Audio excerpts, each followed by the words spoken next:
curso Inglês para Concursos do curso TED. E hoje a gente vai falar a respeito do roteiro de estudo, que é algo muito importante para qualquer aluno. Então, se você não tem um roteiro de estudo, ou se você já tem um roteiro próprio, eu acredito que essa aula vai ser muito boa para você, porque ela vai, de certa forma, aprimorar ou até trazer um roteiro para que você possa se guiar dentro desse processo de estudo do inglês, para que não seja algo é, sem foco ou feito de qualquer forma. Então, eu acredito que seja algo muito bom dentro desse sentido, tá ok? Então, vamos lá, vamos começar. E dentro desse processo de encontrar o seu roteiro de estudo, não existe uma fórmula mágica, sabe? Que vai funcionar para todo mundo da mesma forma, cada um é cada um. Então, existem os princípios que são baseados, né, dentro do aprendizado do inglês, que você obrigatoriamente tem que seguir porque são princípios, mas os métodos podem mudar. Então, princípios são imutáveis, mas métodos eles podem mudar de acordo com a pessoa. Então, o livro que a gente já passou, o livro em PDF, ele já traz essa questão do roteiro de estudo. E ele diz o seguinte, logo na página 11, em suma, cada um tem que descobrir a melhor forma de estudar. Entretanto, vou apresentar algumas sugestões para você se orientar. Então, a gente vai seguir essas orientações para que você possa aprimorar o seu roteiro de estudo ou, de certa forma, você possa até desenvolver um roteiro de estudo, se você não tem. Eu também sugiro você ir diretamente na página do curso TED, porque lá a gente tem várias dicas de como você aprimorar ou até desenvolver um roteiro de estudo para inserir o inglês no seu dia a dia. Porque assim, quando você estuda o inglês, você não está, de certa forma, só usando das suas mãos, sabe, dos seus olhos, dos seus ouvidos. Você está usando realmente o seu cérebro, né? Até porque para usar suas mãos, seus olhos, você vai precisar do seu cérebro. Então, é algo muito mais cerebral do que mecânico. Então, por isso que o inglês está muito associado à memória. Ok, Michael, não tenho uma boa memória, meu HD já está cheio. Então, a gente tem com certeza técnicas que podem ajudar você a aprimorar e a potencializar essa questão da memória, porque está literalmente associada a isso. E se você, né, como foi falado na aula anterior, se você já potencializa isso através de um estudo, como você está fazendo agora, você vai potencializar muito as suas chances em acertar uma questão em inglês do seu concurso. Então vamos lá. Qual é o primeiro ponto que é trazido aqui? Ele traz o seguinte: tenha contato com o idioma todos os dias. Então é muito importante, parece até ser redundante falar isso, mas se você ler algum texto, alguma sentença, sabe, algo que não esteja acima algo que esteja acima do seu nível de entendimento, não se desanime, sabe, não desista. Ao longo do tempo você vai aumentando a sua capacidade e é isso mesmo, é você seguir passo a passo, sabe? Talvez você no começo, quando você lê, você só vai entender uma coisa ou outra, mas é assim mesmo e isso faz parte do processo. E quanto mais você tem contato, melhor. E se você tiver todos os dias, melhor. Mas, Mike, então quer dizer que eu tenho que parar 1 hora por dia, 2 horas do meu dia, que já é corrido, para eu ter contato com o inglês? Não necessariamente. Você pode, lá na página do curso TED, inclusive, a gente traz dicas falando sobre isso. Como você inserir o inglês no seu dia a dia. Então, se você está no carro, você pode colocar um podcast enquanto você vai para o trabalho. Enquanto você está almoçando, você pode assistir um vídeo no YouTube falando especificamente daquele assunto que a gente está vendo na semana. Então, por exemplo, os primeiros assuntos que a gente vai ver agora, logo de início, vão ser pronomes e verbo to be, que é o assunto da vez, né? Todo mundo já viu no colégio, mas é bom a gente dar uma reforçada, uma revisada. Então, se esse assunto a gente está vendo na semana, eu sugiro que você veja um vídeo, por dia, tem vídeos de 2 minutos, 1 minuto, 5 minutos. Não é possível que durante o seu dia, nem no horário de almoço, você não tenha 5 minutos para parar para ouvir um vídeo falando sobre inglês. Então, é algo que você pode fazer sim, está dentro da sua capacidade e pode sim te auxiliar a já ter esse contato com o inglês durante o seu dia. Mas, Michael, só 5 minutos do meu dia, só 2 minutos, isso é o suficiente? É melhor do que nada. Então, você tendo esse contato, é aquele negócio, né? Já viu o ditado que se a galinha, de grão em grão a galinha enche o papo? Então, o conhecimento é essa galinhazinha, né? Que está dentro da gente. Eu digo que nem uma galinha, mas uma águia, sabe? Que de grão em grão ela enche o papo e ela voa mais alto. Então, é muito bom a gente ter esse contato com o inglês. Se você tem post-it também, você pode anotar frases, palavras novas, né? Ou você pega uma frase que você viu na sua prova de concurso e você, durante o dia, tenta traduzir aquela frase consultando dicionários que você tem ali em mãos durante o seu dia, né? Tenta entender a estrutura daquela frase, o contexto, sabe? Então, isso já ajuda e muito. Outro ponto aqui, outro princípio, né, dentro do roteiro de estudo. Fale sentenças ou regras gramaticais em voz alta, mesmo que a pronúncia não saia 100%, sabe? Tem pessoas que memorizam só escutando a própria voz. Então, por exemplo, você tem uma frase lá que diz o seguinte: She is intelligent. Mesmo que você leia She is intelligente, mas se você leu, por exemplo, She is intelligent, que é essa frase que eu acabei de falar, né? She is intelligent. She is, ele até traduziu aqui, She is intelligent. Então, she is intelligent, a gente está dizendo aqui o que? Ela, a gente vai estudar sobre o pronome que se refere a ela, que é o verbo to be, conjugado para ela, a gente vai estudar isso, intelligent, que é o adjetivo, inteligente. Então, ela é inteligente. Então, eu li essa frase, de repente eu falei, aquilo fixou melhor na minha mente, pronto. Isso também faz parte do roteiro de estudo. Às vezes você está assistindo um vídeo, você quer repetir junto com o professor, isso também ajuda. Outra coisa também que pode ajudar, que de fato ajuda, é você fazer o seu próprio dicionário. Então você tem um caderno ali em mãos, sabe, para você colocar as palavras novas que você está aprendendo, principalmente palavras que fazem parte de classes gramaticais, como, por exemplo, as conjugações do verbo to be, os pronomes, frases com esses pronomes, frases com esse verbo to be, frases com que você está estudando durante a semana. Isso é muito bom, sabe? Isso proporciona ali um arcabouço ali dentro de um hall de palavras que você já conhece. Por quê? Porque é muito comum ter em provas verbo to be. É muito comum ter em provas pronomes demonstrativos, pronomes sujeito que a gente vai estudar. Então a gente tem que estar ligado com essas coisas, certo? Você fazer o seu próprio dicionário. Outra questão aqui é você fazer cópias de textos de provas anteriores. Isso é muito bom. O que ele traz aqui, né? Você copiar texto te força a olhar para as palavras e escrevê-las. Então, não que você tenha que aprender de fato como é que aquela palavra é escrita, se tem 2 T, se só tem um. Não, mas se você, só o fato de você escrever, você já vai estar fixando ali, vai estar entendendo melhor, sabe? É uma outra forma de você já memorizar aquela palavra, aquele contexto. Então é uma forma também de estudar. Você pode fazer isso também com post-its. O que são post-its? Aqueles papeizinhos, né?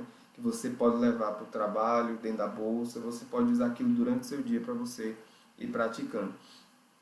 Então, quando você copia, você escreve, você está situando aquela palavra dentro de um contexto. E aí a memória por associação ela é ativada. Então, lembra que eu falei no início que você falar inglês, você entender o inglês é uma questão muito mais de memória. Então, isso ajuda bastante. Outra questão também, a gente já falou, né, de falar, a gente falou também de escrever, agora a gente está falando de ler. leia os textos e exercícios anteriores. Então, não é tão indicado você simplesmente ficar correndo atrás de novidade. Você pode ler aquilo que já foi passado nas provas anteriores. Então, a gente vai ver algumas provas aqui de concurso. Então, dentro dessas provas, você pode se basear para ter uma noção de como eles cobram nas provas. Porque lembra que eu falei logo na aula anterior, quando a gente estuda para uma prova, a gente não estuda só o conteúdo da prova em si, a gente estuda a prova. Então, isso também é uma forma de você estudar a prova, só que aplicado ao inglês. Então, você refresca sua memória com o material já estudado anteriormente, isso te dá uma boa base, e você fica mais motivado à medida que você percebe que já domina um grande número de palavras. Então, comece pelo pouco mesmo, pelo pequeno, que aí aos poucos aquilo vai aumentando, aumentando, ganhando tamanho. E não se desanime, como eu falei logo no início, né? Mesmo que você não saiba ali 100%, você já está sabendo alguma coisa, isso já é lucro para você. Já é mais ponto, já é mais vantagem. Ele traz aqui, inclusive, justamente esse alívio, né? Para muita gente que tem esse pensamento, não, eu tenho que ser um expert em gramática em inglês para eu poder passar na minha prova de concurso. Não necessariamente. Tem algumas exceções de provas, né? Como essa daqui que ele traz do ICMS São Paulo, que ela de fato exige uma gramática mais profunda, mas em geral, provas de concurso elas não exigem uma gramática muito detalhada. Então, a gente tem que ter muito cuidado com o que a gente vai estudar também, e é bom você ter realmente o acompanhamento como você está tendo aqui através dessa aula, porque às vezes as pessoas tentam estudar sozinhas e elas podem ficar ainda mais confusas, sabe, do que algo ficar claro. Então é muito importante a gente ir aos poucos, né? Então, outra dica aqui que ele dá é o seguinte: use todo o seu tempo disponível para colocar seu cérebro em contato com o idioma. Então, mesmo aqueles 10 minutos que você passa dentro do metrô ou do ônibus, como eu falei, né, o carro. Uma vez eu conversando com uma aluna, ela estava dizendo que estava completamente sem tempo e a gente foi cavando, cavando e procurando e ela conseguiu arranjar tempo para ter contato com o inglês. Qual era o tempo dela? Quando ela fazia esteira na academia, quando ela estava no trânsito. E foi esse o tempo que ela começou a desenvolver mais em relação ao contato dela com o inglês. Então é muito importante a gente estar atento a essas brechas de tempo, porque elas podem nos ajudar a ter o contato diário, como a gente já falou aqui. Mas, Michael, não consigo ter contato diário. Então tenha um dia sim, um dia não. Sabe? A ideia é que você mantenha o ritmo. A gente já falou sobre isso, né? Que você estudar inglês não é uma corrida de 100 metros rasos. Não sei se vocês já viram as competições lá nas Olimpíadas de 100 metros rasos. É uma corrida que o corredor já dá o gás logo no início. Ele, sabe, dá tudo de si no início para poder chegar ali após aqueles 100 metros na linha de chegada e ganhar a corrida. Então ele pode fazer isso. Mas se ele fizer essa mesma atitude numa maratona, ele não vai conseguir. Por quê? Porque a maratona não exige o gás todo no início, mas você manter o ritmo. Então a ideia é que você consiga manter o seu ritmo, sabe? Não, independente de qual seja o seu ritmo. Se for um dia sim, um dia não, pronto, você está mantendo o ritmo. Se for segunda, quarta e sexta, você mantém o ritmo. Se for só um dia da semana, você está mantendo um ritmo dentro da sua capacidade, mas está. Agora sim, é aquele negócio, você vai chegar no seu objetivo, pode ser que chegue, mas em relação a manter um dia só na semana, mas vai demorar mais um pouco do que aquele que está vendo todos os dias. Então, se você quer estar à frente, né, dos seus candidatos, se você quer estar à frente até de você mesmo, quer ser melhor, né, a cada dia, que eu digo assim que o nosso maior concorrente não é nem um concorrente da prova, mas somos nós mesmos. Então, se a gente consegue se superar a cada dia, então fica cada vez melhor para a gente conseguir atingir o nosso objetivo. Então, você começa com dia sim, dia não, depois você vai galgando, né, pegando todo dia, por aí vai, de segunda a sexta. Se não der para pegar no final de semana, não tem problema, contanto que você pegue ali e mantenha esse ritmo, certo? Então, basicamente foram esses pontos aqui para poder auxiliar você, candidato, você, aluno do curso, a ter um roteiro de estudo, a aprimorar o seu roteiro de estudo. Eu creio que são dicas valiosíssimas. E agora a gente vai revisar um pouco daquilo que a gente viu na aula passada, né, que são as dicas em relação à questão das frases. E aí, falando especificamente dessa frase aqui que a gente viu, e dessa dica, ele diz o seguinte: traduza a sentença seguindo a sequência das palavras que estiverem presentes nela.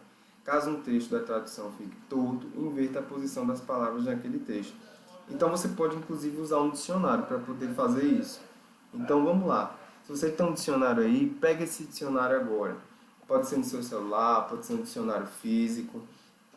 E vamos traduzir essa frase. Eu sei que já tem aqui as frases traduzidas, né? Mas vamos fazer esse exercício aí juntos. Então, se você pegar o seu dicionário, cada uma dessas palavras aqui tem uma tradução, certo? Então, você vai seguir essa tradução conforme está aqui. Então, a microchip, revolução, está baseada em tamanho e custo. Se eu ler essa tradução do jeito que está aqui, eu não vou entender muito bem. Então, a microchip, revolução, que coisa esquisita. Então, não faz muito sentido. Então, o nó está justamente aqui. Então, eu preciso desfazer esse nó. Ou seja, inverter, para ver se vai fazer mais sentido. Então, aqui o D também pode ser ou, pode ser as, pode ser os. Só que como a gente está falando de revolução, então vai ser a. Por isso que faz sentido eu traduzir aqui com a. Então, a revolução do microchip. Então, eu vou acrescentar até esse do aí quando eu fizer essa inversão. Está, porque o verbo is pode ser ou estar. Não tem como dizer que a revolução do microchip é baseada em tamanho e custo. Pode ser também, mas pode ser também está, porque o is pode significar é ou está. Então, a revolução do microchip está baseada em tamanho e custo. Então, eu fiz a tradução da minha frase, certo? Então, é basicamente isso mesmo dentro dessa primeira dica que ele dá aqui. E ele dá inclusive esse outro exemplo que a gente deu na aula passada. E eu recomendo que você pause o vídeo agora nesse momento e faça esse mesmo processo de tradução aí usando o seu dicionário. Qual é a diferença do primeiro exemplo que a gente viu para esse daqui? A gente vai ver aqui, ó, se a gente traduzir palavra por palavra, esse of the, o of ele tem tradução como de. E o de, como eu já falei, né? O a, os, as. Então, quando eu traduzir vai ficar de mais um desses artigos aí. Então vai ficar do, dos, das, dos. E aí, qual é que vai ser? Eu continuo traduzindo. Misuse quer dizer mau uso. Então, uma palavra virou duas. Of quer dizer de, information. Então, mau uso de informações. Ok? Então, of the aqui, então não pode ser da. Por quê? Porque mau uso de informações, aí está todo um sentido mais voltado ao masculino e ao singular, mau uso.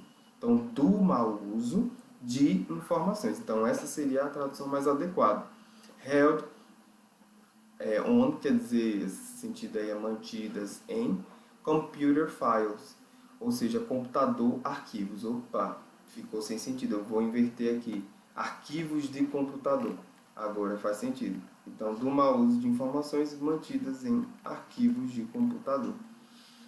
Então, ele até coloca aqui, né? Perceba que mesmo quando a tradução fica um tanto torta, ainda é possível, na maioria das vezes, entender o sentido da frase. Então, a ideia é que você consiga extrair esse sentido da frase, para quando você estiver fazendo a prova do concurso, você entenda o sentido e você consiga fazer a sua questão. E aí a dica 2, ele traz o seguinte: leia primeiramente os enunciados das questões que tratam de interpretação de texto. Muitas vezes as perguntas já sinalizam em qual parágrafo está a resposta da questão. Então, se você fizer isso, igual aqui ele coloca, né?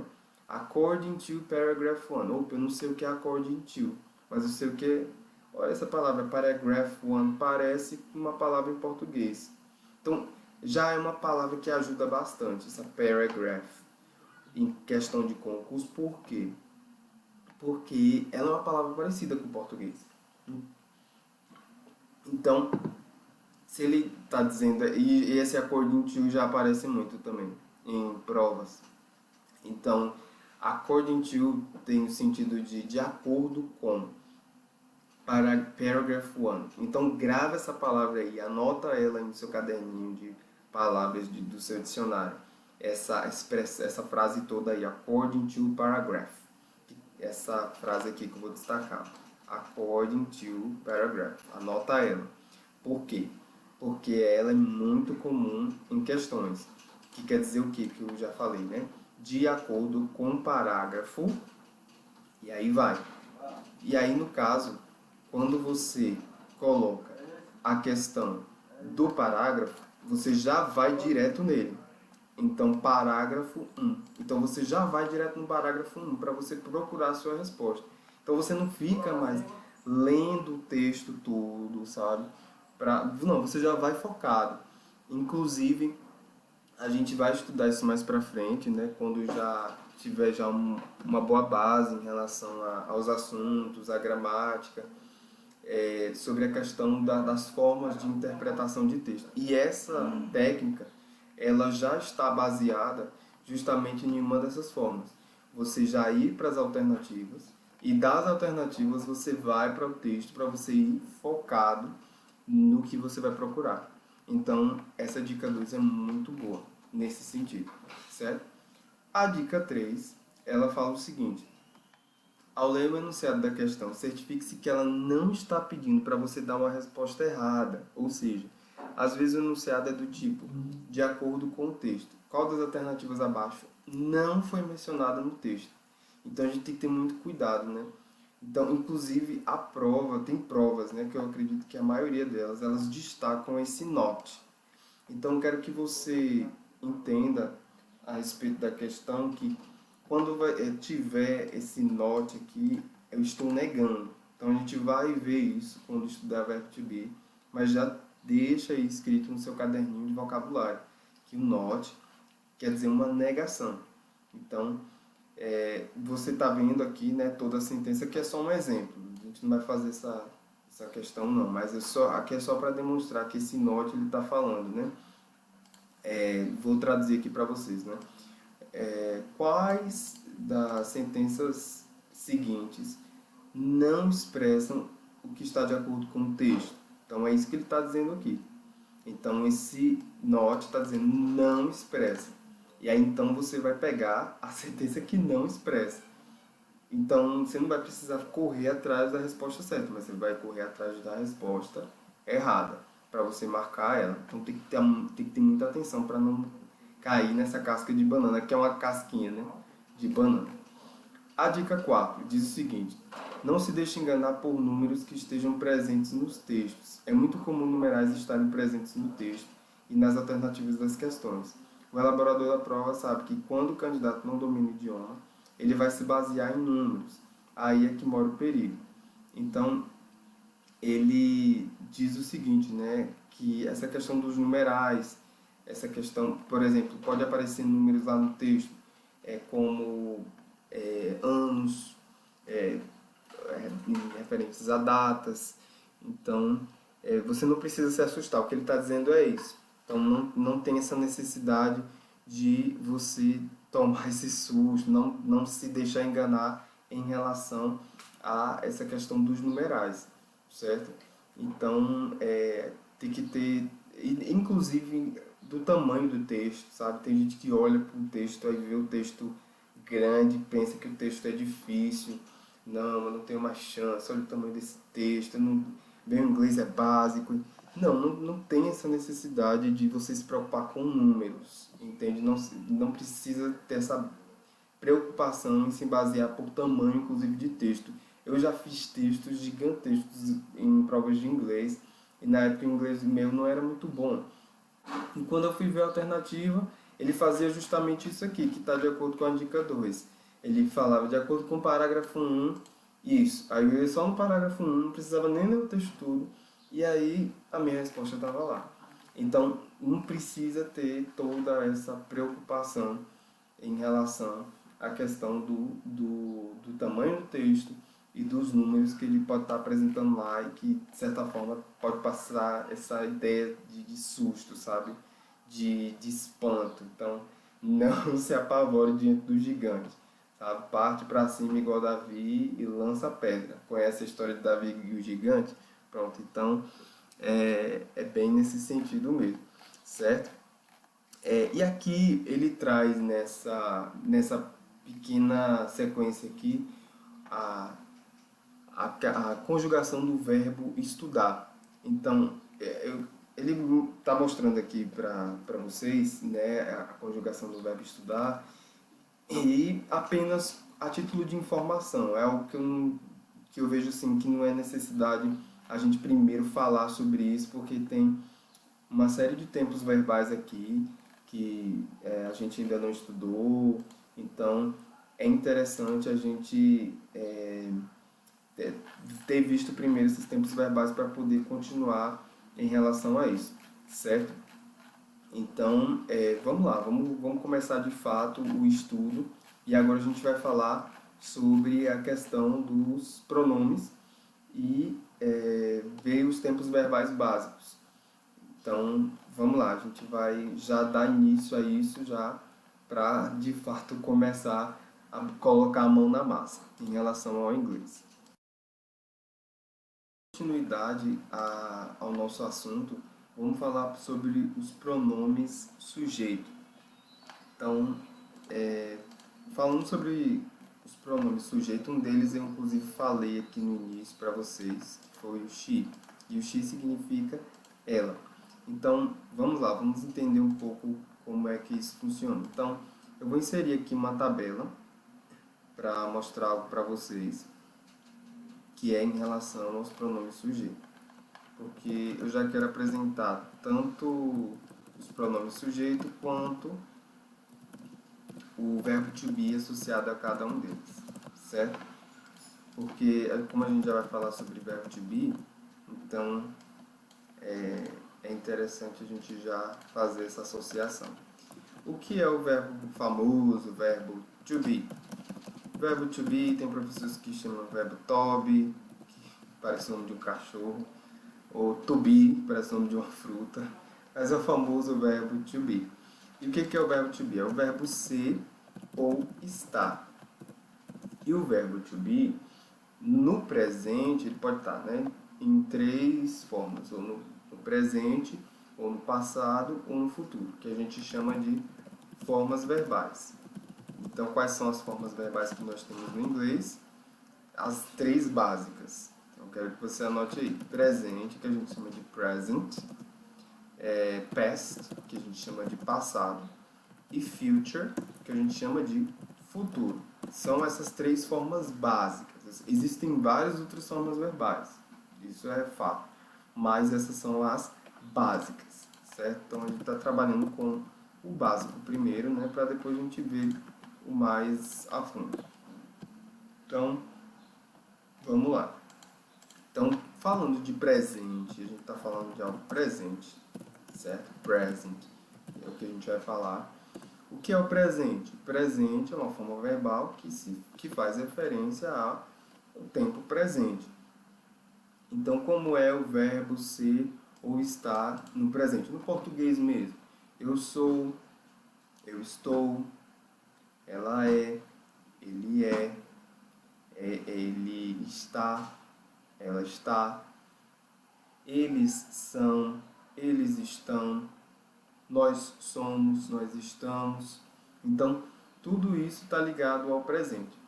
O bom do inglês é que ele enxuga tudo, enxuga um bocado de conjugação, que no português a gente tem várias, então já facilita um bocado, certo?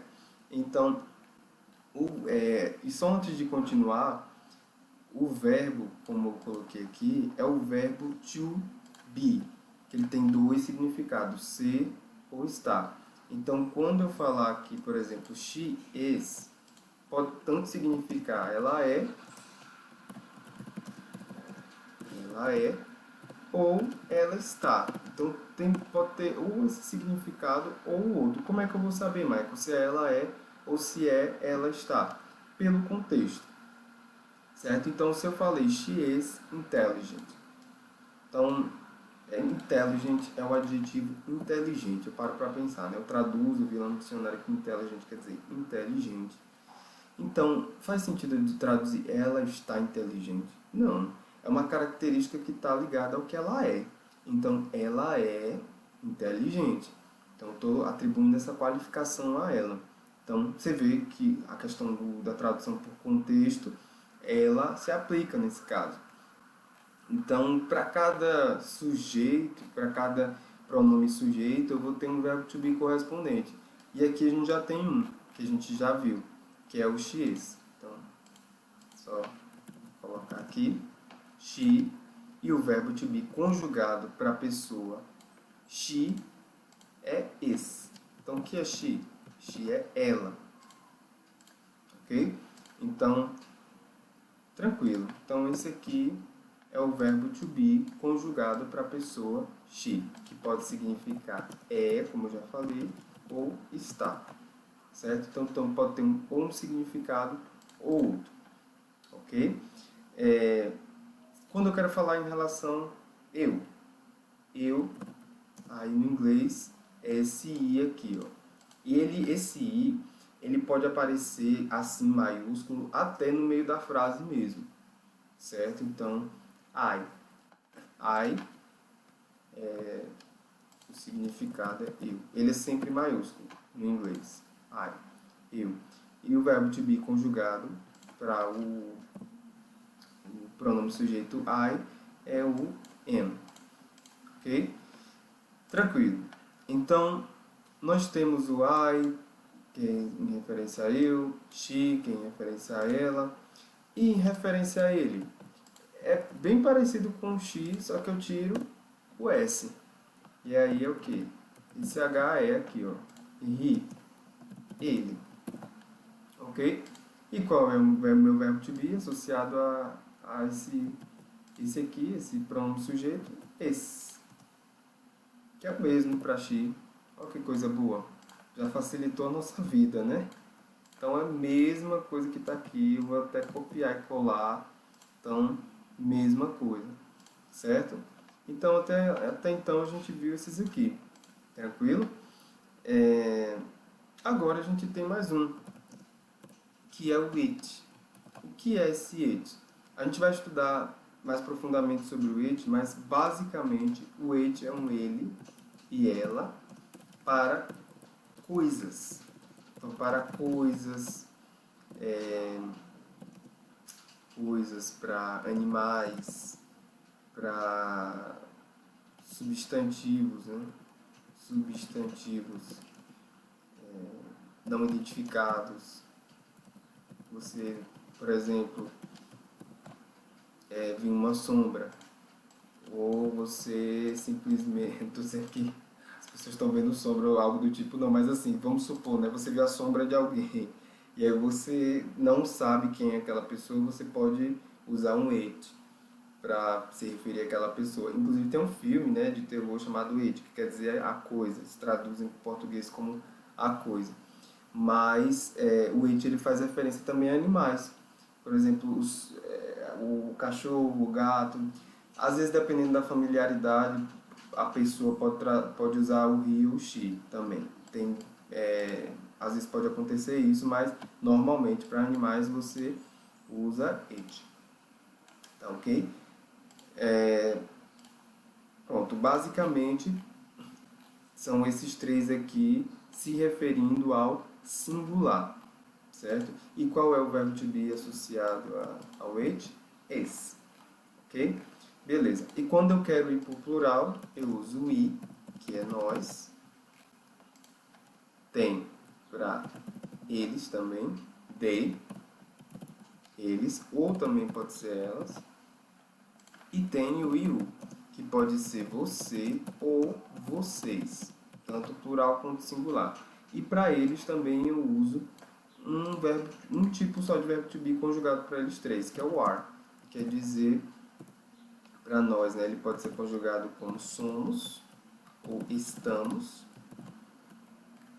are, então somos ou estamos. Para eles são, eles são. são ou estão. E para você, pode ser ou está, você ou você está, ou vocês são ou estão.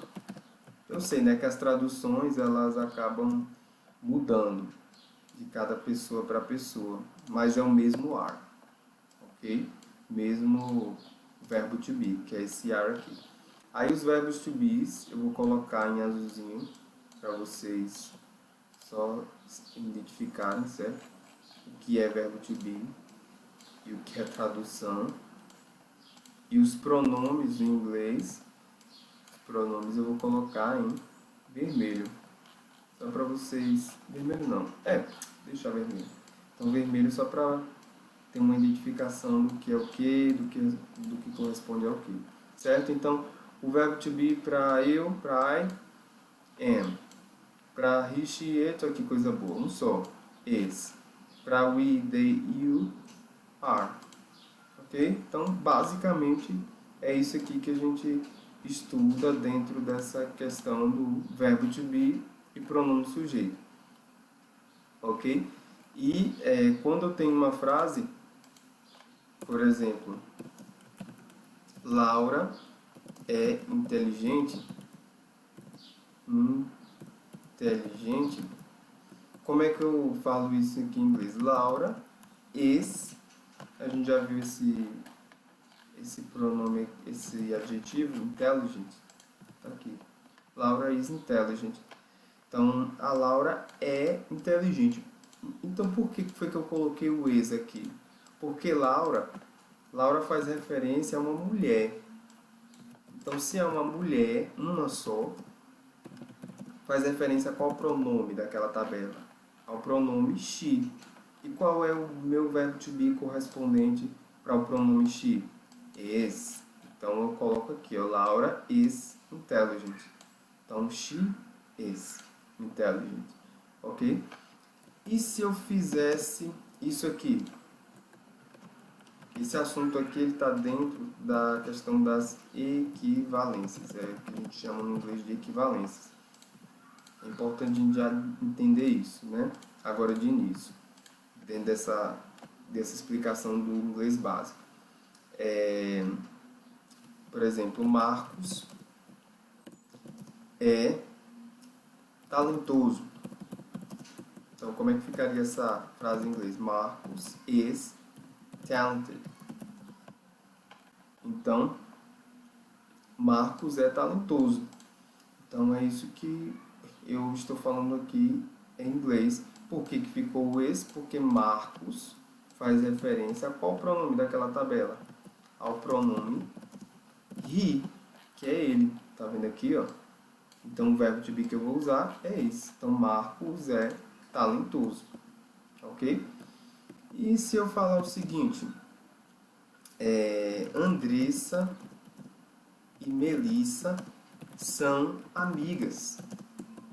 Então, Andressa e Melissa fazem referência a qual pronome daquela tabela lá? Será que você pode me responder? Só dá uma olhada aqui na tabela, né? Andressa e Melissa são o quê? Elas. Então, qual é o verbo to be que eu vou usar? Are.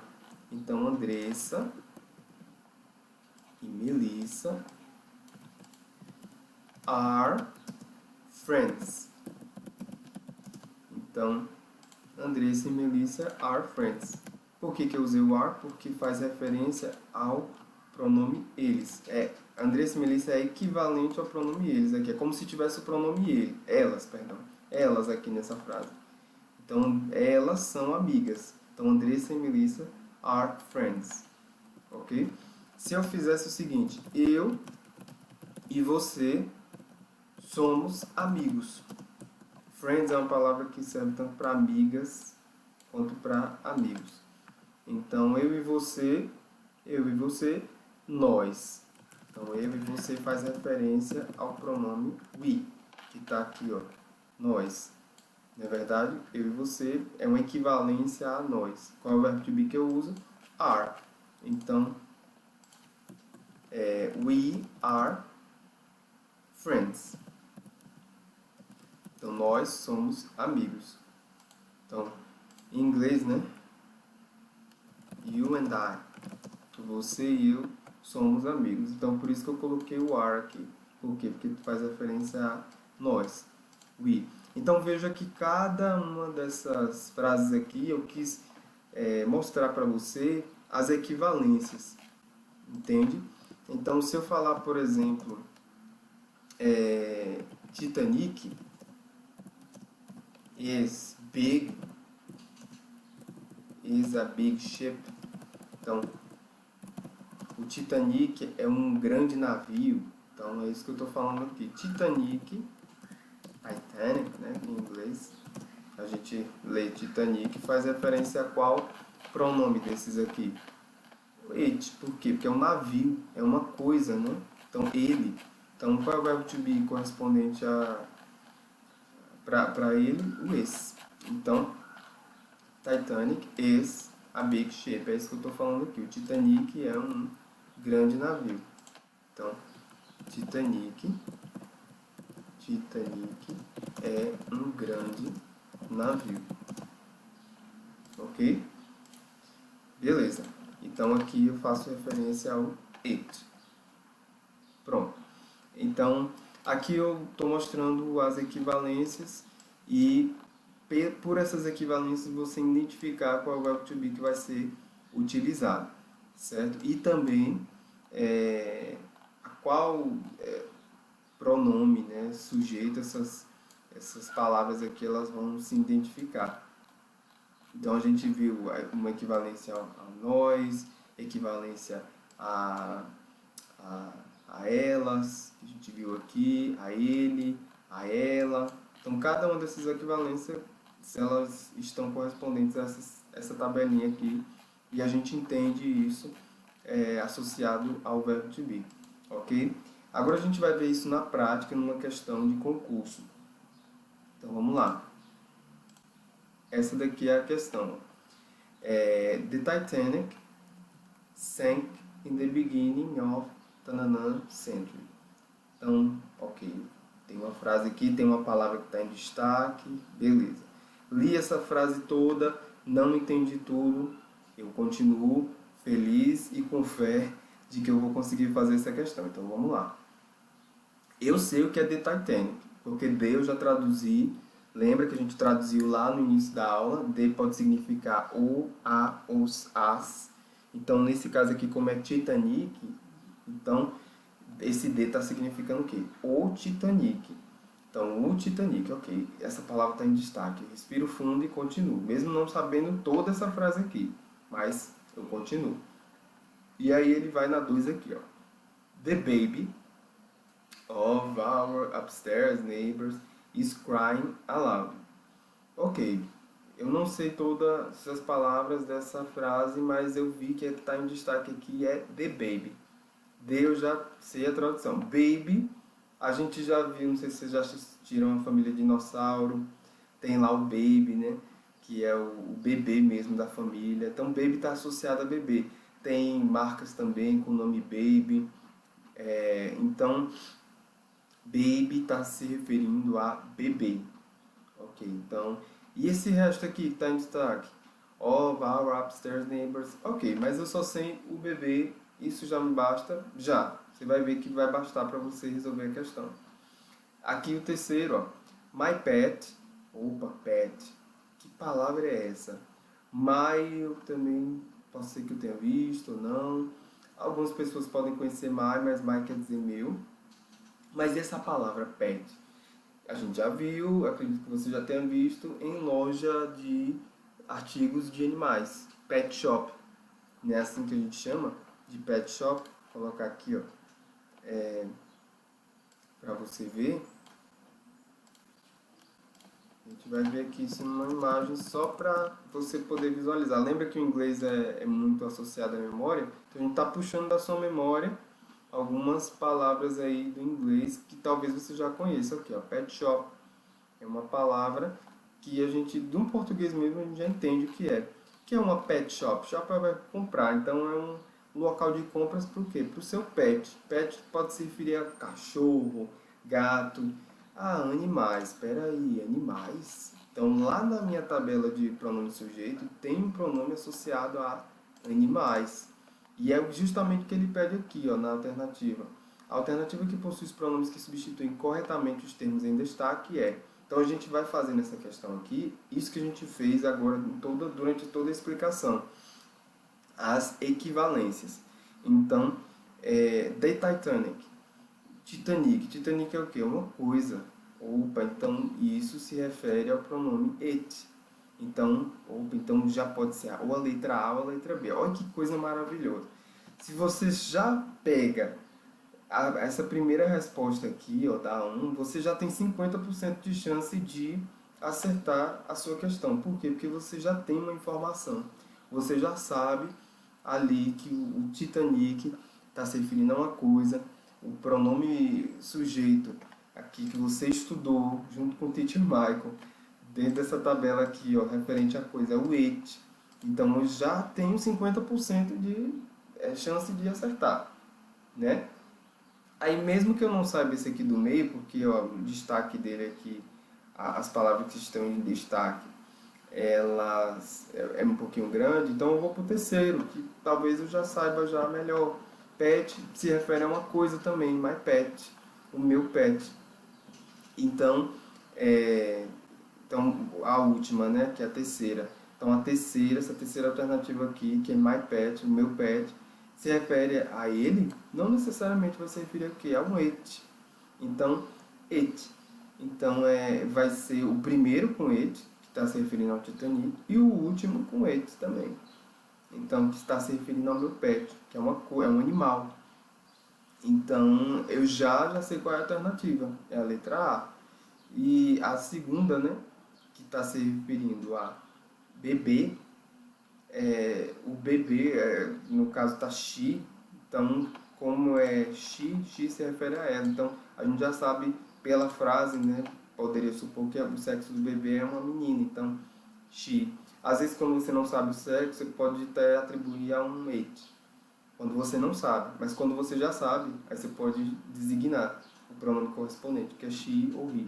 Nesse caso aqui, como a gente já tem certeza, né, que a primeira e a última é it, então a resposta só pode ser she.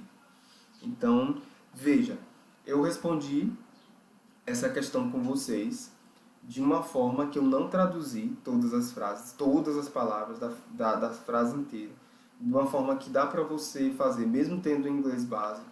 Então, eu quis mostrar essa forma só para de fato mostrar para vocês que é possível sim você aumentar as suas chances em relação a fazer a prova do concurso e ter mais chances de acertar. Você vê, né? Já conhecendo só a primeira aqui, né? A primeira alternativa, que o Titanic ele faz referência a um navio. Então, se navio é uma coisa, é um objeto inanimado, então na minha tabela aqui, ó, eu já sei que vai se referir ao pronome it, ok? E veja outra coisa aqui, olha o verbo to be, ó, aqui nessas frases, is e yes, tá vendo? Então, the baby, baby, o pronome aqui, conforme é a nossa alternativa certa, que é a letra A, é o she. Então, eu poderia substituir tudo isso aqui por she. Então, she is crying out loud. Então, eu peguei toda essa frase aqui, né? Igual eu fiz aqui nessas equivalências. A gente está pegando aqui essa frase. Então, the baby of our upstairs neighbors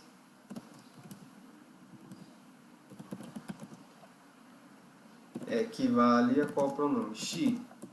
Então na minha tabela o she tem um verbo to be correspondente, que é o quê? Que é o is. Então eu digo o seguinte: she is crying out. She's crying aloud. Perdão. She's crying out loud. Então você vê, né? O verbo to be e o pronome correspondente. Então, o que foi na frase que aconteceu? Ele pegou tudo isso aqui, ó, e colocou aqui. E E aí o verbo apareceu aqui, o verbo to be, tcharam, a gente mostrando aqui, né, pegando a lupa e ampliando a frase para mostrar para você o porquê que o verbo to be é esse aqui, o esse. A mesma coisa acontece com a frase do Titanic que a gente viu na primeira alternativa. The Titanic. Só que aqui não tem verbo to be. Aqui é um verbo que está no passado. Então, eu vou só colocar aqui para vocês verem a frase continua, né? Tananã, tananã. Então, the Titanic equivale a qual pronome? Sujeito lá da minha tabela. Ao it. A gente já viu porque a alternativa correta é o it. Então, a frase poderia estar dessa forma. It sank in the... Tananã, tananã. Pronto. Só que aí ele pegou esse it e substituiu pelo quê? Pelo the Titanic. Entende? Então, foi isso aqui que ele fez. E aí, a última frase, ela tem verbo to be. Então, a gente já vê aí, ó, my pet is smartest, the smartest, e a frase continua. My pet está se referindo a qual pronome lá da minha tabela? O it. Ok, então a minha frase fica it is. Opa, por quê? Porque o it ele se refere a qual verbo to be? Ao is. Então por isso que está o is aqui. Então is the smartest. Tananã, tananã. Por isso que está o is aqui na frase. Mas o que foi que ele fez? Ele pegou esse it aqui, ó, substituiu pelo my pet, que quer dizer o meu pet. Is the smartest, porque talvez porque my pet se refere a it. Entende? Então, eu estou fazendo essas conexões aqui só para você poder entender. Verbo to be associado a pronome sujeito. Então, qual pronome sujeito está correspondente a qual verbo to be aqui? Então, cada um tem a sua correspondência. Eu sugiro você ver outras frases também para poder praticar a respeito desse verbo to be e correspondência. Eu sugiro você também ver vídeos no YouTube sobre o verbo to be para você entender melhor a respeito da utilização do verbo to be, pronome sujeito. Inclusive, eu vou estar passando isso lá no grupo também, um desses vídeos para vocês poderem assistir e verem a respeito dessas correspondências. Se quiserem fazer também mais exercícios a respeito de verbo to be, eu sugiro que procurem a respeito, ou podem procurar comigo também, que eu posso, de repente, passar alguns exercícios resolvidos para que você possa praticar. E a ideia é que você realmente reforce esse assunto. Nós vamos falar dele também na próxima aula, assim, só a título de revisão mesmo, porque é um assunto necessário, importante para revisarmos. E basicamente a nossa aula foi isso hoje. Essas foram todas as informações, né, referente a verbo to be, a pronome sujeito. Então eu vou preparar o resumo dessa aula aqui para poder entregar para você esse resumo e você poder verificar, realmente refazer a questão se for necessário. Você vê que não foi necessário traduzir tudo das frases, mas se você quiser traduzir, eu acho interessante você fazer essa tradução aqui, né, na primeira mesmo. Vou fazer rapidamente, só para você ficar por dentro do que é cada frase. O Titanic, sank quer dizer afundou, no começo do... Lembra que aqui of the significa de mais o, ou de mais a. Então, nesse sentido aqui é o que? Century é século. Então, esse XX é referente ao século XX. Então, no começo do século XX. A próxima frase, né? The baby of our upstairs neighbors. Upstairs é uma região acima. Então, up. Stairs é o pavimento superior. Então, nesse caso, o bebê, ou de aqui, né? Dos nossos vizinhos do andar de cima está aqui o verbo to be, a tradução dele é estar. Está chorando alto, aloud.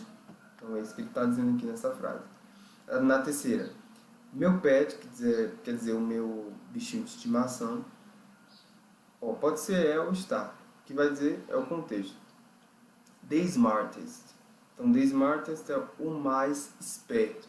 Então, não vai ser está, vai ser é. Então, o meu bichinho de estimação é o mais esperto, de mais ó, pode ser dó, pode ser dá. Neighborhood é o quê? Neighborhood é vizinhança. Então, de mais ó, dá. De mais a, perdão, dá. Então, aqui vai ser um dá. Então, dá vizinhança.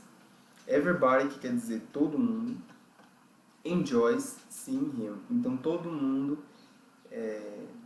ama, no caso, gosta. Enjoy tem esse sentido. Vê-lo. Aqui é o rima, a gente vai estudar que é um pronome objeto. Se é o verbo ver. Então, ele está aqui com essa conjugação, né? Sim, então vê-lo. Então, todo mundo adora vê-lo. Essa é a tradução aqui dessa frase. Eu só estou traduzindo, mas você viu que deu para fazer essa questão sem precisar traduzir tudo. Então, é aquela famosa frase no inglês, né? Não sei se você já viu essa frase em algum adesivo de carro, alguma coisa. Keep calm. Keep calm é mantenha calma. É você realmente manter a calma, respirar fundo e ir para a questão, porque você aumenta muito as chances quando você tem esse conhecimento prévio do inglês, certo? Então revisem o conteúdo do roteiro de estudo, já comecem a aplicar esse roteiro de estudo, vejam os vídeos, aproveitem as brechas de tempo para poder ter contato com o inglês.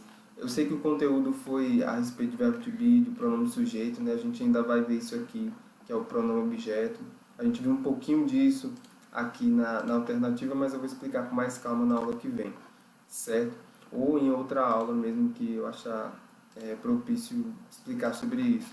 Mas, basicamente, a nossa aula de hoje ela fica por aqui, até para que você possa absorver bem o conteúdo.